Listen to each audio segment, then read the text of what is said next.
ഈജിപ്തിലെ പ്രശസ്തനായ ഒരു എഴുത്തുകാരൻ ഒരിക്കൽ പറഞ്ഞു, അദ്ദേഹം ഒരിക്കൽ ടൗണിലേക്ക് ഇറങ്ങിയപ്പോ ഒരു മനുഷ്യനെ കണ്ടു.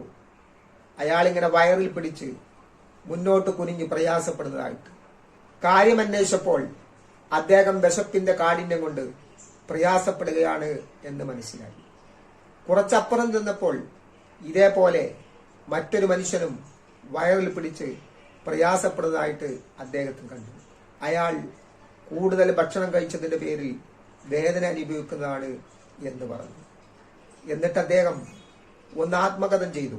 അധികം ഭക്ഷണം കഴിച്ചതിന്റെ പേരിൽ വേദനയെടുക്കുന്ന മനുഷ്യൻ ആ ഭക്ഷണം കഴിക്കാത്തതിന്റെ പേരിൽ പ്രയാസപ്പെടുന്ന മനുഷ്യന് അല്പം ഭക്ഷണം കൊടുത്തിരുന്നുവെങ്കിൽ രണ്ടുപേർക്കും വേദനയില്ലാതെ കഴിയാമായിരുന്നല്ലോ എന്ന്. പ്രിയമുള്ളവരെ, നാമും ആലോചിക്കുക, മറ്റാരുടെയെങ്കിലും ഭക്ഷണം നമ്മൾ കഴിക്കുന്നുണ്ടോ എന്ന്.